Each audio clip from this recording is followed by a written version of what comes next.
In the Hollywood movie Brotherhood of the Bell, we see an initiation ceremony, which is a common occurrence on the campuses of America's elite Ivy League secret societies.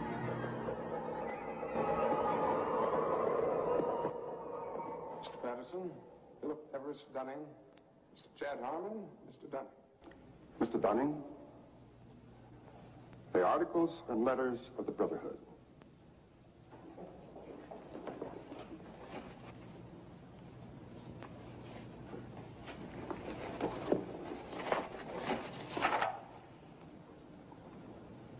Do you swear that having been entrusted with these articles and letters since midnight this night, that you alone read them and did not communicate their content to any person whatsoever? I so swear. Having so sworn, are you now prepared to go forward? I am prepared.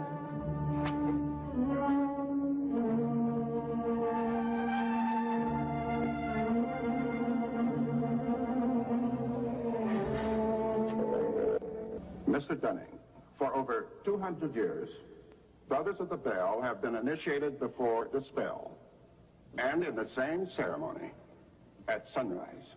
22 years ago, Mr. Patterson stood due east in your place, and I became his senior, as Mr. Patterson is now yours.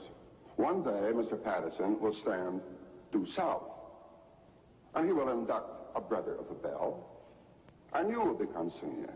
See, in this fashion does the Brotherhood express its continuity. It will continue long after all of us are dead. But that continuity depends upon one thing: obedience. Absolute obedience. If and when you are ever called upon by Mr. Patterson to pay your due bill, you must comply, whatever is asked of you. Well, that bill may come due tomorrow, in 20 years, or never. It will not be a matter of money. It will be an act of fealty, of loyalty to the Brotherhood of the Bell. Now, if you require anything at all, get in touch with your senior, and he will see to it that it's arranged for you.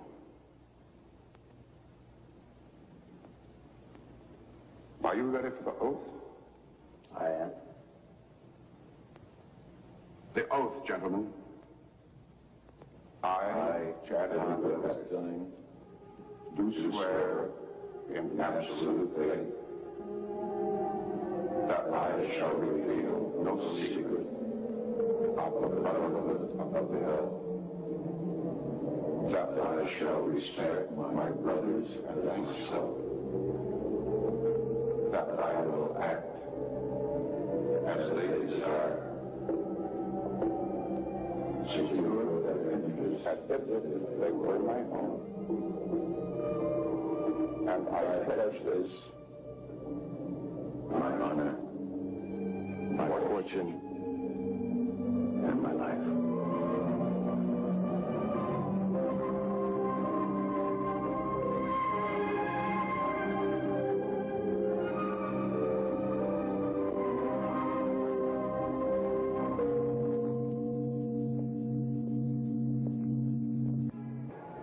I still find it incredible that I could get anything I want. Anything a man could get with money, privilege, and the best connections. You know, it just occurred to me that we're part of the establishment now. Not part. The establishment.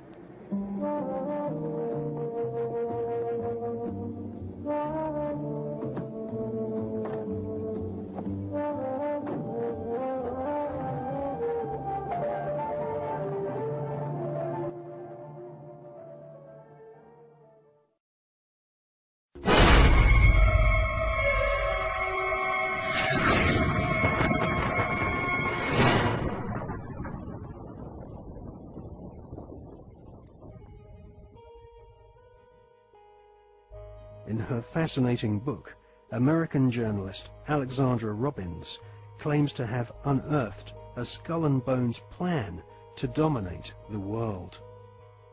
One can't help recognizing the fact that in the 170 years since the formation of the Skull and Bones Society, it has members in the most influential jobs all over the world.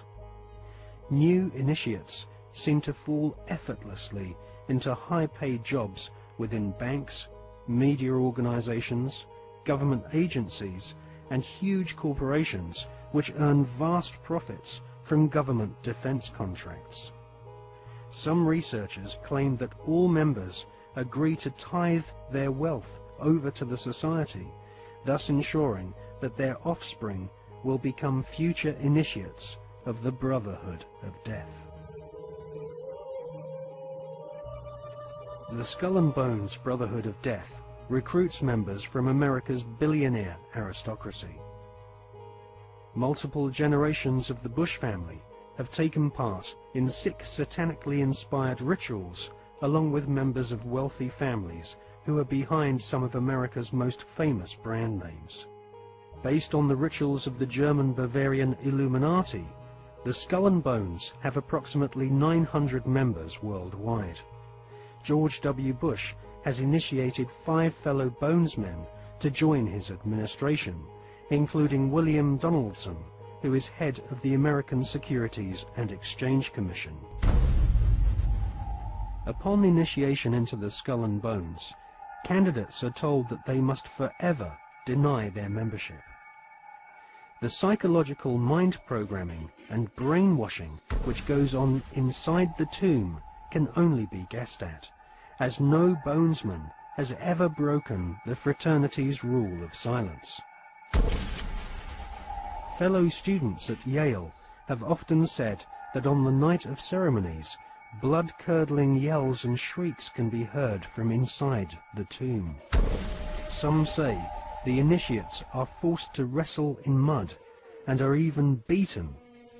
This technique has been used by the CIA and EST brainwashing organizations who seek to wear down the subject mentally and physically using a program of punishment and verbal abuse. Once the will of the candidate has been broken, and they have divulged all their sexual secrets to the elder Bonesmen, they stand naked and are reborn in a mockery of a Christian baptism, with elder Bonesmen dressed as the Pope and the Devil conducting the ritual. Ron Rosenbaum is a journalist who writes for the New York Observer. He secretly filmed an initiation ceremony from the top of a building near the Skull and Bones headquarters. Members of the order dress up as the Devil, the Pope, and a kind of Don Quixote character.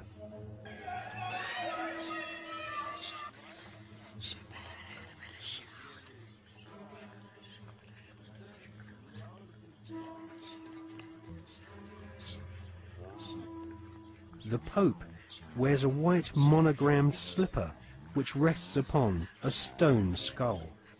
Each initiate is led into a chamber where fellow members shout obscenities and abuse the new initiate. The initiates are told that they are superior beings and are part of a privileged elite who use war, terror, and famine to control Earth's human population.